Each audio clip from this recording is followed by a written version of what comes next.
Back to the Washington Outsider Report on the Coalition Radio. For those newly joining the program, my name is Irina Zuckerman, and I'm the editor-in-chief of the Washington Outsider. With us to discuss a very urgent topic, unfortunate topic of the Israel-Hamas war, the reports about intelligence failures and where we go from here, is Dan Diker, who has the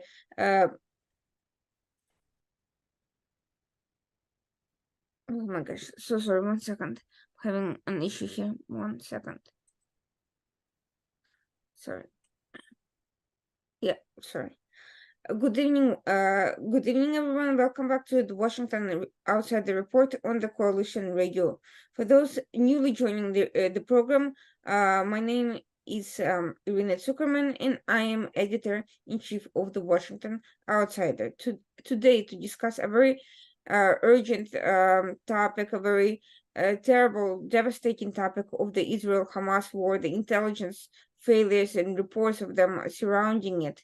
And where we go from here is Dan Diker from the Jerusalem Center for Public Affairs. Dan, thank you so much for joining us today. It's been a very difficult few days. And yesterday, we saw a New York Times report by Ronan Bergman, which details some of the failures that have led to vulnerabilities that Hamas has exploited. Can you tell us a little about what is going on in Israel in terms of trying to deal with the immediate repercussions of this issue? What action has Israel been taking to patch up these vulnerabilities and to secure itself in light of the ongoing military efforts? Absolutely. Thank you, Irina, for having me on the program. Israel, as we speak, is burying hundreds of people out of the 1,200 people, mostly civilians, who were massacred, and there's no other word but massacred, by close to 3,000 Hamas terrorists, heavily armed with automatic weaponry. A lot of this weaponry, the strategy, the inspiration, the direction can be found in Tehran. And that's why I would call it the Tehran massacre, as opposed to just calling it the Hamas massacre, because those of us who have been Iran watchers or Iran regime watchers, including yourself for many years, have known that there is a direct connection between the Iranian regime and their very high-level strategy to isolate and destroy the state of Israel, which they have declared since 1979, when Grand Ayatollah Khomeini arrived from France and very quickly announced that Israel is the little Satan, the United States is the great Satan, and they would be targeting the little Satan for destruction.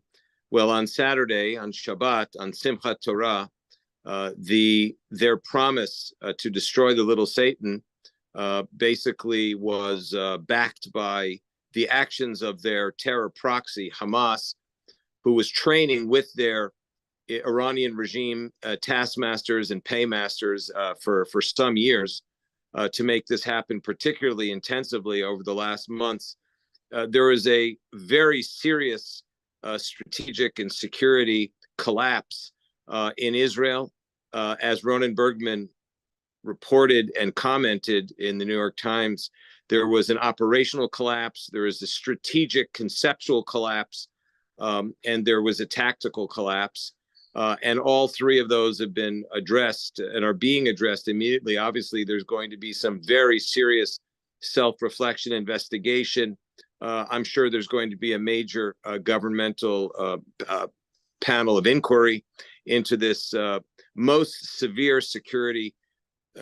No, there's no other way of putting it, but strategic collapse since the founding of the state. We've never seen anything like this, and it was a combination of a massive cyber attack by the Iranian regime and carried out by Hamas that neutralized the early warning systems on the fence itself, as well as in the cameras in the watchtowers.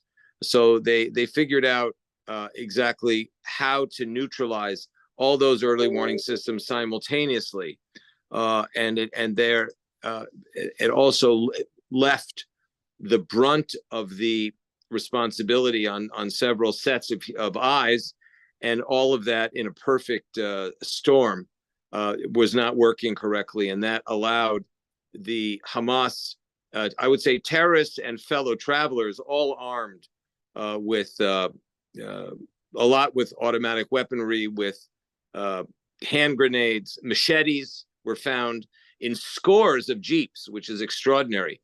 That through the holes in 12 areas of the fence arena, past some 40 or 50 cars,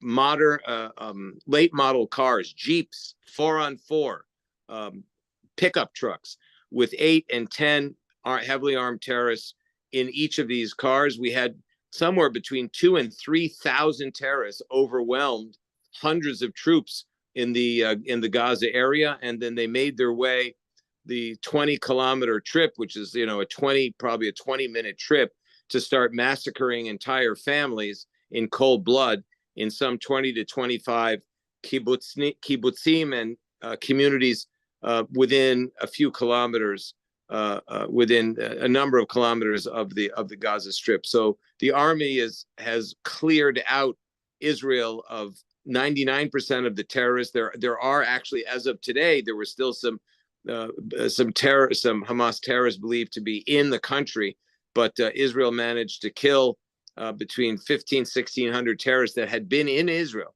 Our major problem now, as you know, is that there are well over 150 kidnapped victims and captives, both civilian, children, women, elderly, and soldiers, in the hands of these barbarians that are controlling the de facto state of Gaza. Now, it remains to be seen how aggressive the Israeli military counterstrike will be until the army eliminates completely the Hamas threat from every aspect of that threat. There's a lot to unpack here. Let's start from what you mentioned earlier, which is that Hamas figured out how to overwhelm and disable the technical defenses on the Israel side. Many have compared the situation a little bit to the 1973 war, simply because in the 1973 war, the Yom Kippur War, Israel over-relied on fixed defenses rather than their own tactic of a very dynamic movement, and they have also overestimated the time it would take for the Egyptians to break through, or underestimated rather. We have seen the U.S. intelligence also underestimate the times it would take for the Taliban to take over in Afghanistan back in the day. And there's been similar timeline-related failures by intelligence assessments in lately, but the technical issue is something interesting to me, because speaking to the experts, they essentially pointed to the fact that the way this could have happened is whether if Hamas had been working with far more sophisticated cybersecurity experts who found a path to disabling, at least temporarily, those defenses in a particular way, or quote, if they alternatively had inside information when those defenses would have been either overwhelmed by the internal testing, down for maintenance temporarily, or otherwise at a point where they could be exploited. Each possibility is disturbing. If Hamas is working with outside forces, who could they be? Could they be Russians, Chinese, Western mercenaries of some sort who are lending their skills? If, on the other hand, it's an internal issue, if there was a mole who was giving them information, that's even more of a problem, because can that party or parties be detected before they further compromise the security in the course of the ongoing operations? Clearly, Irina, I think, first of all, we're in the world of speculation right now. We just don't have the information. The information has not been published. I don't even think the information's been gathered and assessed. But there are certain lines of analysis that we can assume in order to create a logical chain of events. One thing we've been looking at is the Iranian regime has compromised the U.S. State Department. They compromised the Pentagon with workers there that had reported to Rob Malley. And there clearly sensitive information about Israel and Israeli security requirements in various sectors, southern sector included, that may well have been shared and transmitted through those compromised individuals that penetrated the higher levels of the Pentagon and the State Department. So that's one particular area. The other point to remember here is that Israel allowed thousands of Gaza workers to come into Israel to earn a very good wage, actually, compared to what they were earning in Gaza or anywhere else in Palestinian-controlled territories.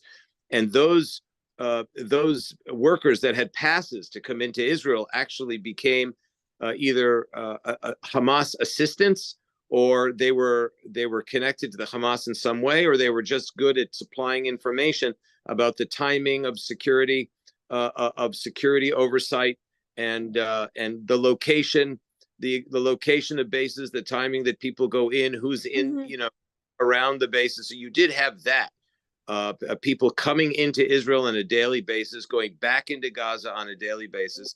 And then finally, I think you had an internal conceptual problem, which is that Israel thought it could rely on technology completely. It could reduce the amount of human effort and massive traditional, conventional, massive supervision and patrols, rely on Israel's very, very fine optical technology and audio technology, visual technologies to make its life easier. And also, there was a conceptual problem about Hamas political ideology and the idea that Israel could essentially maintain a economic regime of cash payments to the Hamas leadership, as well as through the Qataris, who were paying 10-20 million dollars a month in cash, a lot of that going into the pockets of Hamas leadership.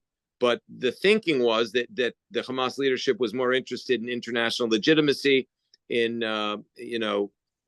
economic stabilization and growth, in building homes, and they took their eye. Israel and the West, but particularly Israel, took their eye off the ball. That the Hamas, as the Palestinian branch of the extreme Muslim Brotherhood, was actually born to destroy Israel and kill the Jews. That was the charter.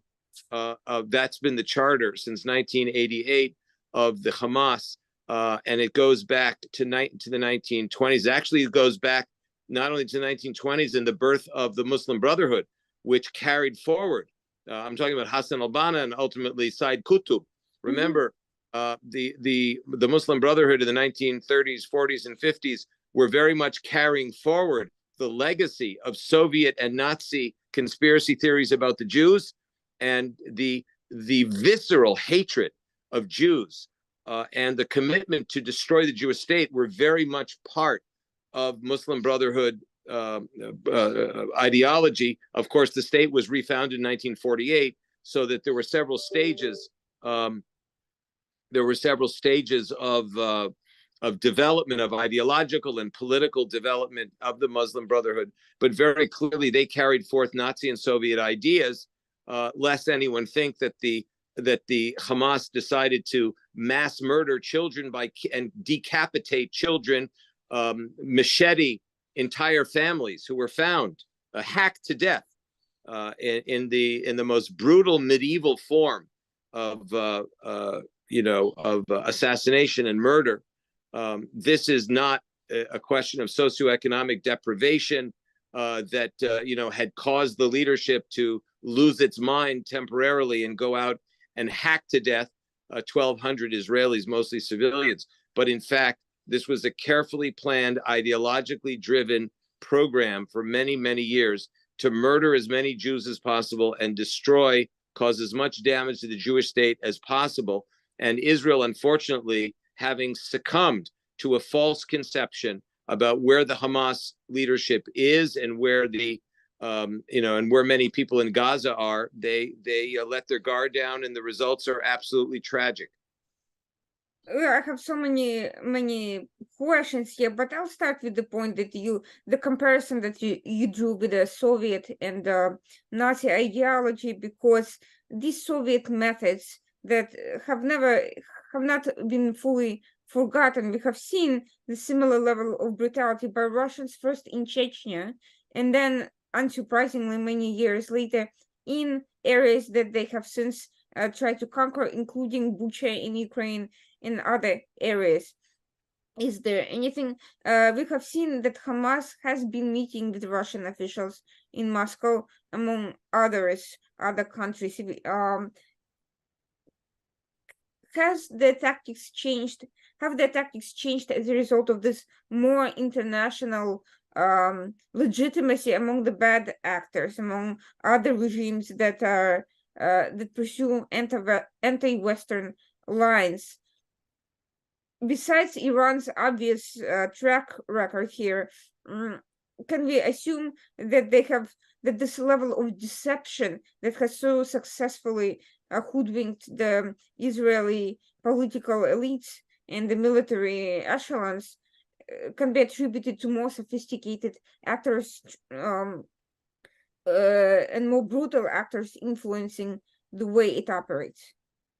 That's a very good question. We do know, and as an expert in what they call in the Russian literature active measure, the Soviet literature active measures, what they're calling in the modern Russian military literature hybrid warfare, which is different than the American military understanding of hybrid warfare. The Russian way of war and the Soviet way of war was through deception, disinformation, malinformation, psychological warfare, even off the classic battlefield and on other battlefields like the economic and political and diplomatic and media battlefields.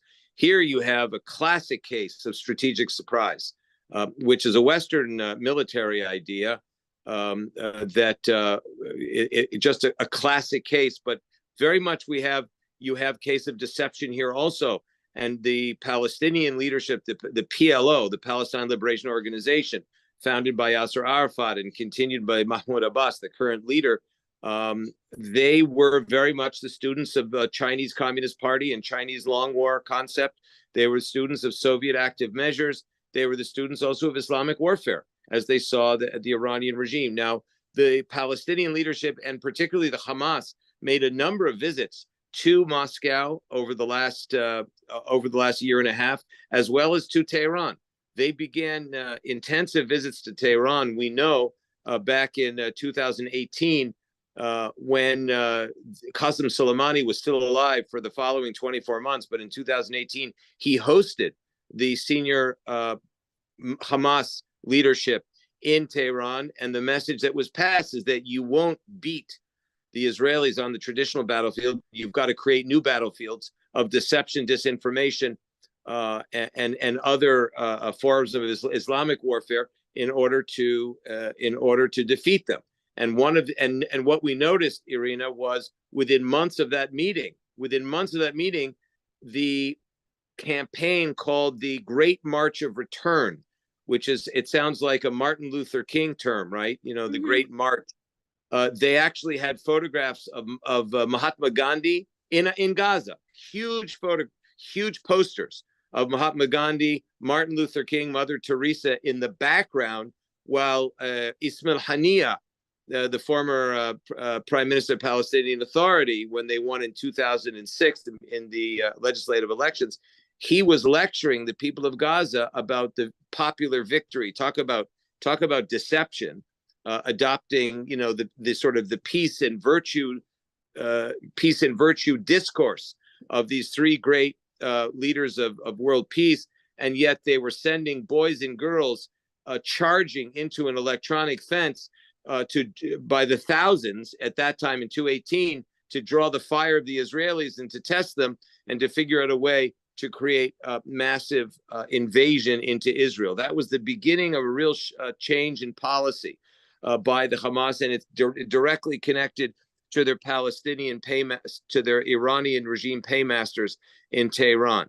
And Israel simply hadn't been paying close enough attention to the distractions that the Iranian regime was foisting on Israel. If you remember, just a few months ago, there were Iranian agents in parts of Judea and Samaria in the West Bank and cities under Palestinian Authority control, like Jenin, like Nablus, and other cities in northern Samaria, where there were Iranian regime agents in those cities, as well as Iranian proxies, Hamas, Palestinian Islamic Jihad, and other cells that were already confronting the Palestinian Authority security forces, those that decided to remain. Others ran away, and that's where the Israeli special forces had to come into those Palestinian-controlled cities and fight those Iranian agents and proxies in those cities. So there's this idea about distracting the Israeli army and trying to draw the attention of the Israelis to the West Bank, when in fact they were preparing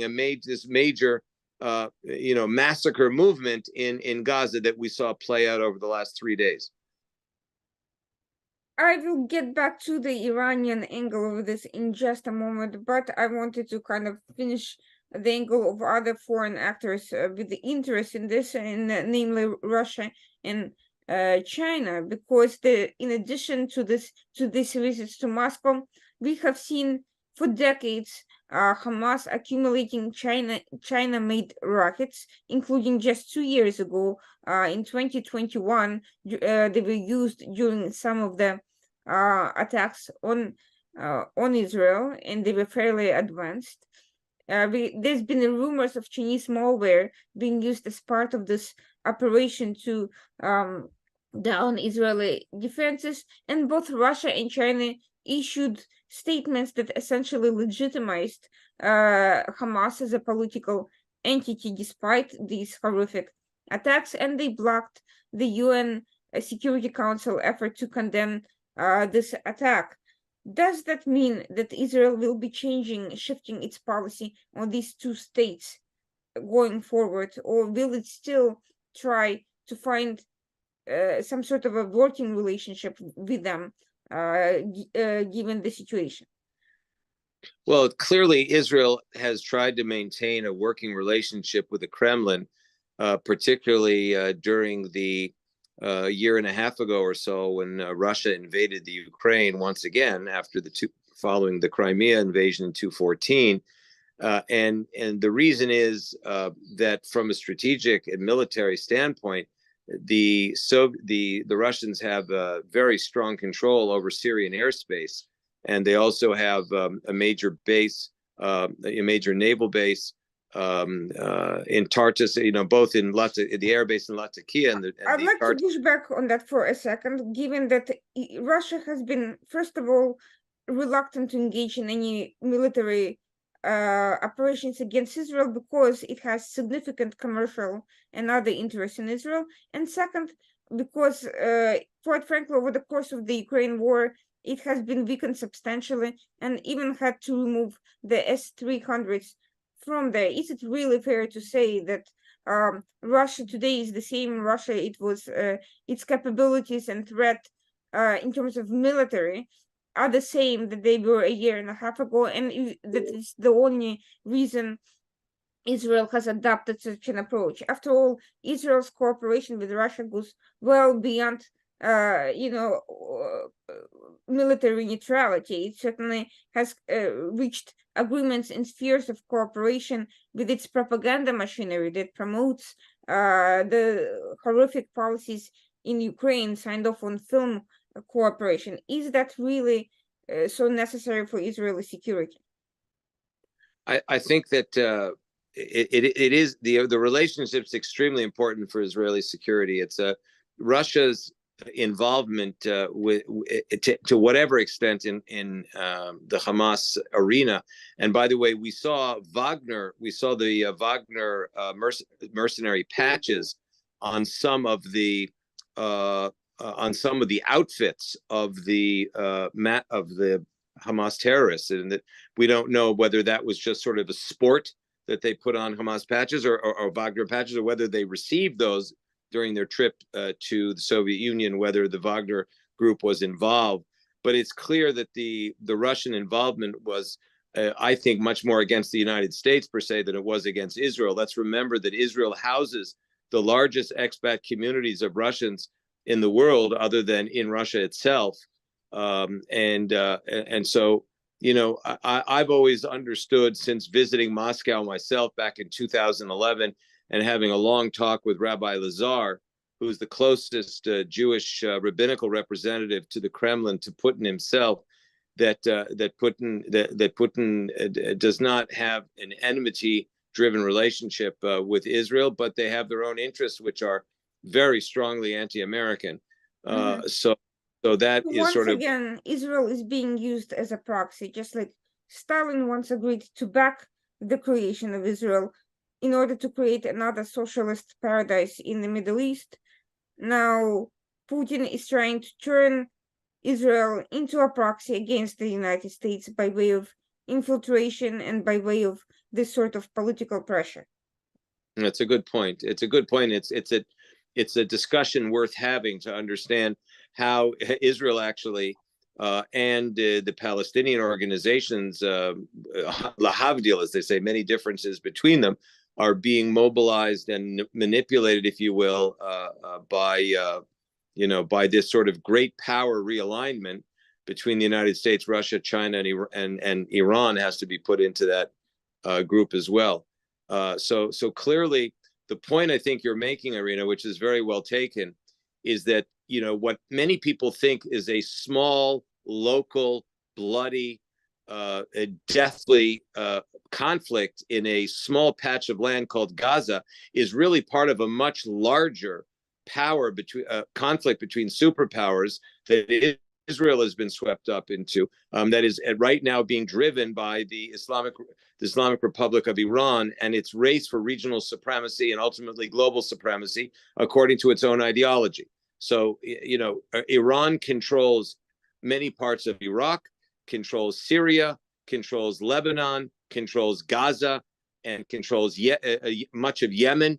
This is exactly where the Iranian regime wants to have everyone. Uri Lubrani, the last Israeli ambassador to Tehran until the revolution I guess the spring of 1979, he used to tell us in his last years that Iran looks at the Middle East as a chessboard, and it moves its different proxy organizations according to the goal of checkmating its adversaries, and all the while keeps itself as the king all the way back in the rear part of the chessboard, mobilizing the other pieces out in the enemy's field.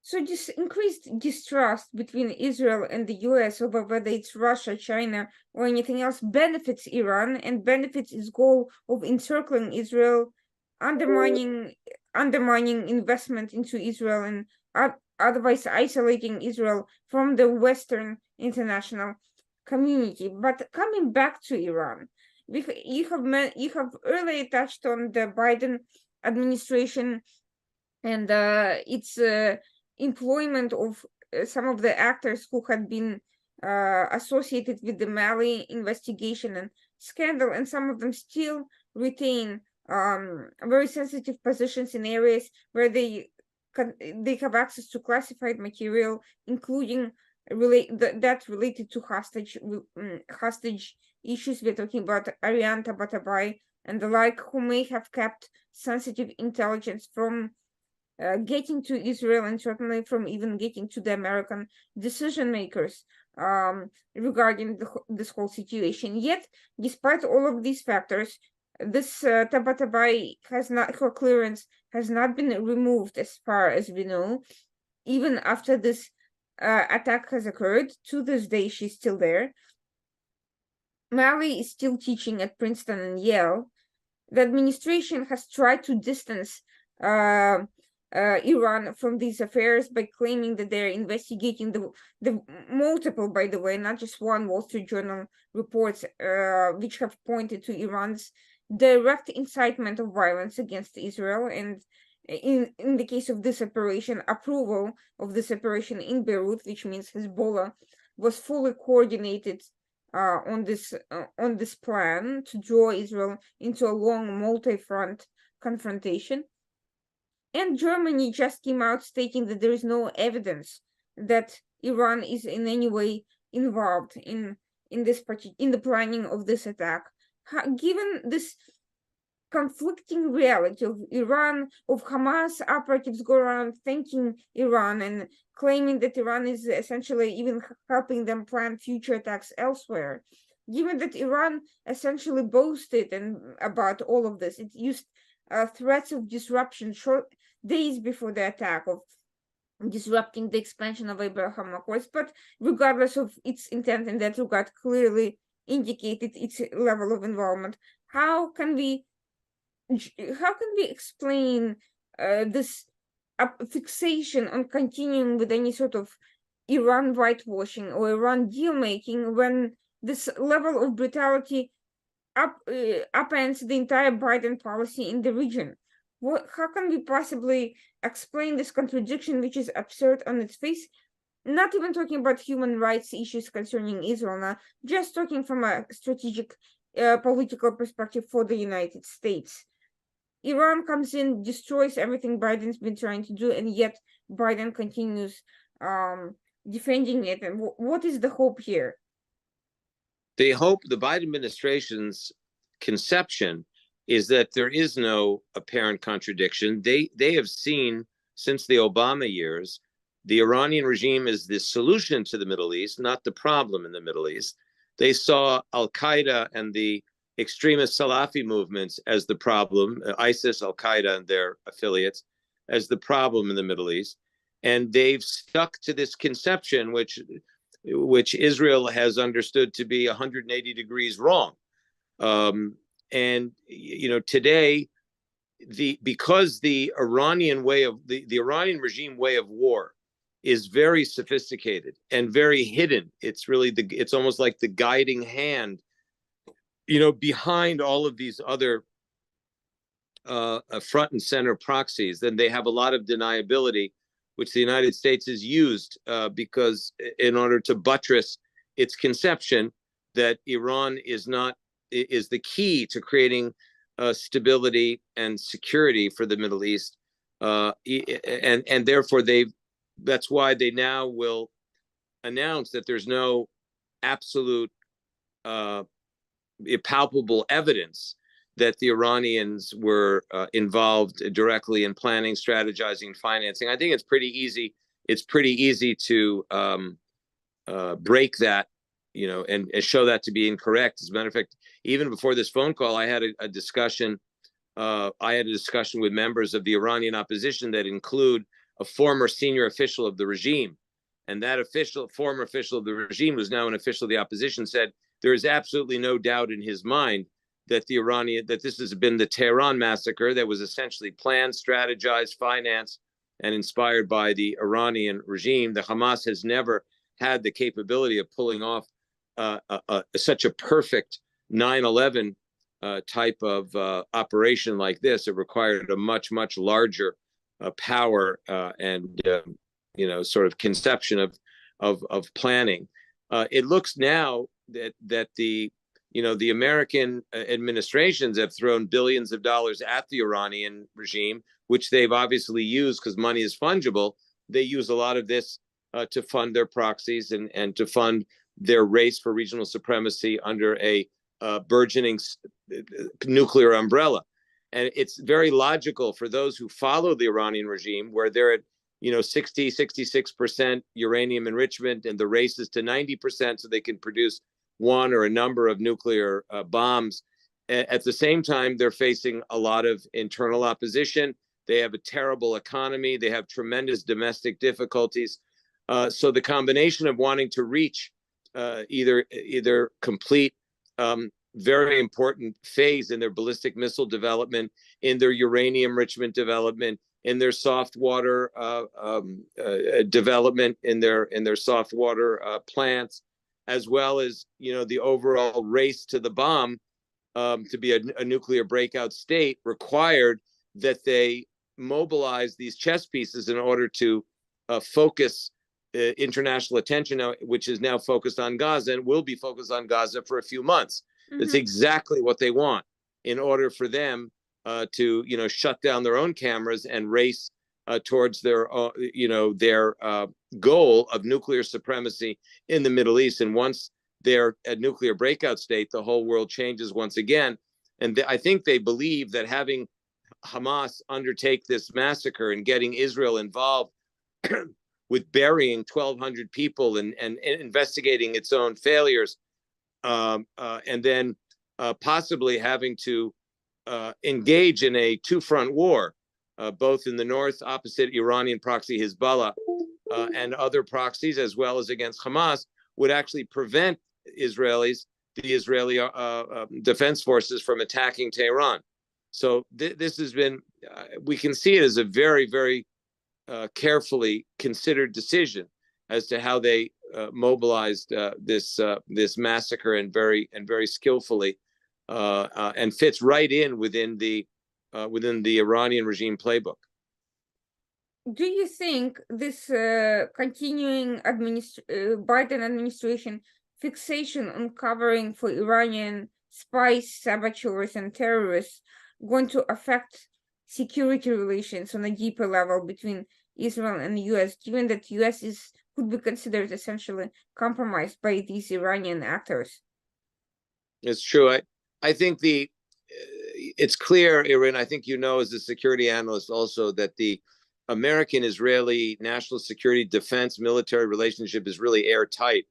And in many times during the hills and valleys of Israeli-American political discussions and the ups and downs in those discussions, and there have been a lot of ups and downs, since the Obama administration. Then there was an up during the Trump administration. There was an I think they saw Iran policy eye to eye, and now they're valley. There's another valley in the political relationship, but the military relationship has always been consistent and strong between the two countries, and the level of, I think, preparedness, intelligence sharing, strategic cooperation is very high at this point.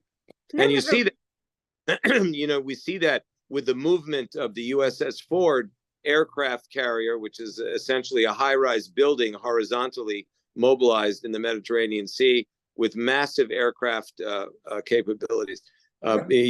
We see that this cooperation very strongly right now. Well, that's an overt deterrence move to prevent Hezbollah from escalating and so forth. But we are talking about downright intelligence level cooperation. Pentagon has been making some very bizarre moves lately, such as inviting the Princeton Professor Mousavian to give intelligence briefing, essentially defending, relying on people like Mousavian, a former Iranian operative and supposedly diplomat. Now this Tabatabai character has access to classified information. Given that there are obviously untrustworthy individuals in positions of influence, how can that not affect that level of relationship? Not the political signs of, positive, support that we are seeing overtly, such as these moves, which are ultimately political decisions, but these day-to-day information handling details that can impact security and the flow of information to bad actors, including about Israel's security, and which you suggested earlier on did. How could that not be disruptive? Well, clearly now I think there's going to be a review of the type of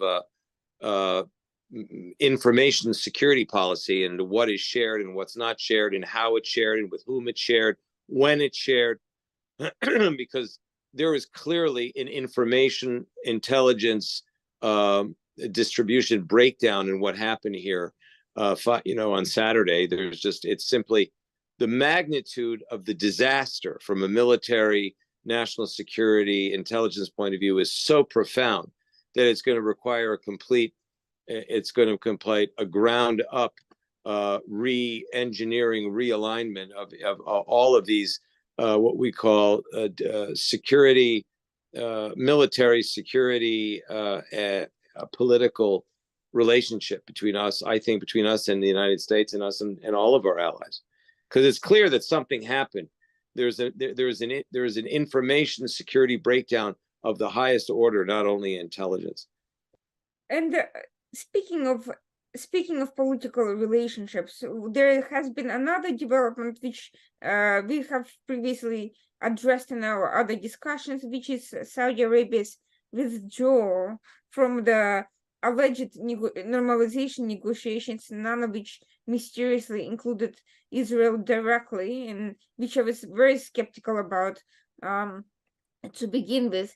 The way the Saudi Arabia reacted was very interesting, because it was almost as if they were looking for an opportunity to exit, and this operation provided them. Their language went farther than any of the other Arab states and international community members calling for de-escalation and so forth. It aligned precisely with Iran and Qatar in blaming this entire mess on Israel, blaming the victim for a horrific terrorist attack. And obviously there was, and then followed immediately by withdrawal from the negotiations, which were only proceeding with the United States anyway, and supposedly address Saudi's own interest in a defense deal, in civilian nuclear program, and so forth.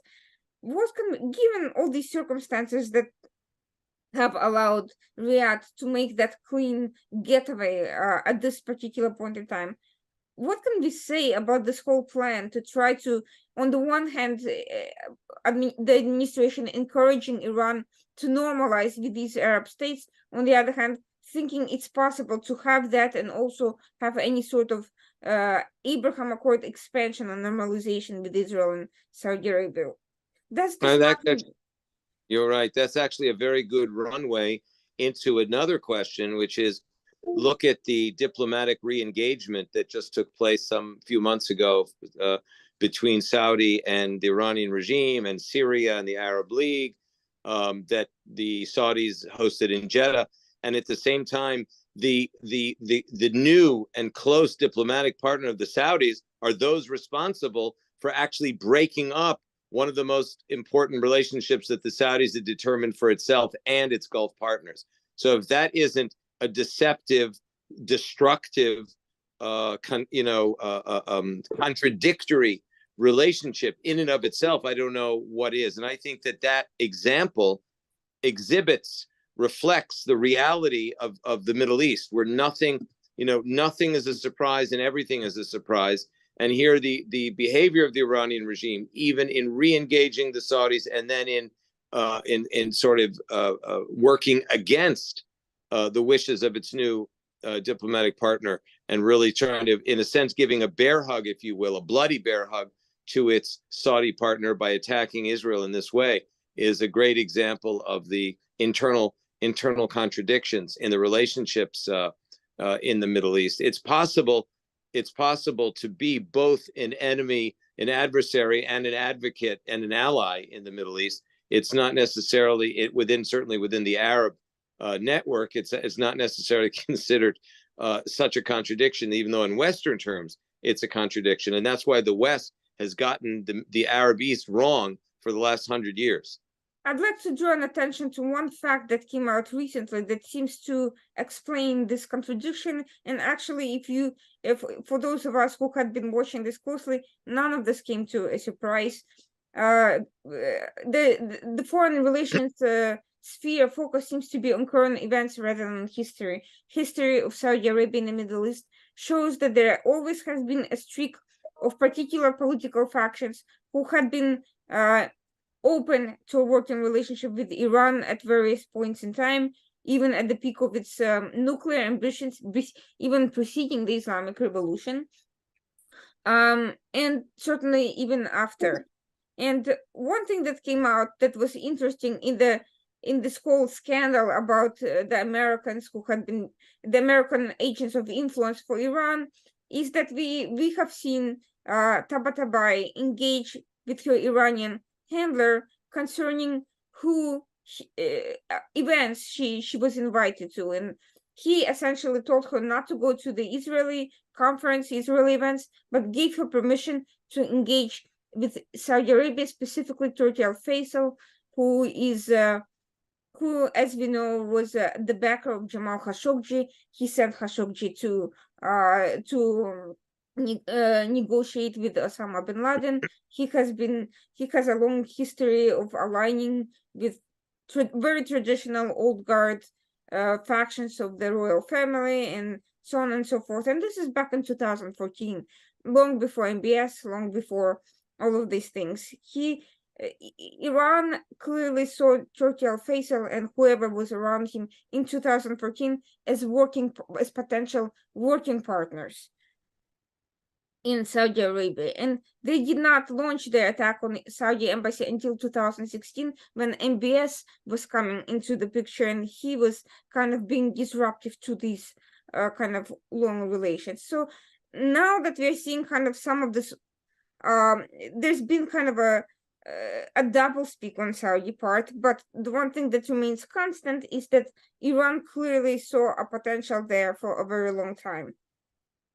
It has been very much seeing that the old guard factions are potential partners, the reformists not so much, but as we're seeing with the reformists playing increasingly less of a role in foreign policy, Iran seems to be taking full advantage of that, and that is something that could have been predicted had we looked at Iran's attitude towards Saudis years ago at the time, at the peak of Obama and JCPOA negotiations. Clearly, this relationship has been ongoing. It had its ebbs and flows, but there was a constancy that could have, the Iran's engagement with certain actors in Saudi Arabia. We could have seen it coming. We could have seen how it would end. This is not the general tribal vacillation of Arab states. There is an openness of some actors to working with Iran, while others are significantly less inclined to do so. So how did everyone overlook these internal dynamics? How did people not see that Iran had an opening there with certain factions? How did we assume that Saudi Arabia is a monolith with identical opinions and essentially a complete control by one person, rather than the reality of very different interests and an internal struggle for power?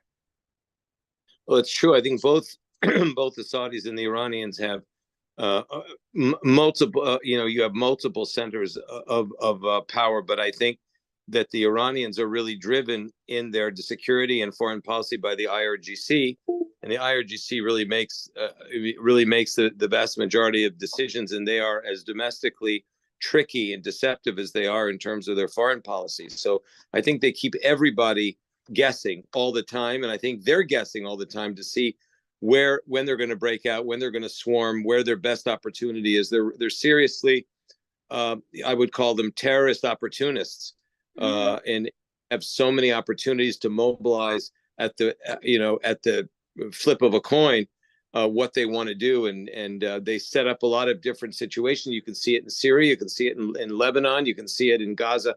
So they just decide which red switch to pull according to the circumstances of the moment. And the circumstances are their best guess an assessment of where, their new. You cut out. Sorry, I couldn't hear your last comment. Yeah, I couldn't hear I was going to call. I'm going to have to very quick soon say goodbye. Sure. Yeah. One last question. Given all these realities, given that the international community keeps missing clear signs of danger, of threat, of deception, and of Middle Eastern and mentalities, different cultural attitudes and how they color intelligence, military, we're in for a very complicated next few years. But Israeli leadership has committed to changing the Middle East with this operation in Gaza. Can they really do that if they do not go after the backers and funders? Iran, Qatar, Turkey all have contributed to this operation in various ways, and they are harboring some of the Hamas heads, let's not forget, and they're financing the continuous recruitment of terrorists, wiping out a few thousand fighters and some infrastructure. Is that really going to change the Middle East without the more strategic goals being accomplished, which cannot be accomplished without US buy-in, really? Clearly, the problem now is that Israel has suffered a strategic blow to its deterrence.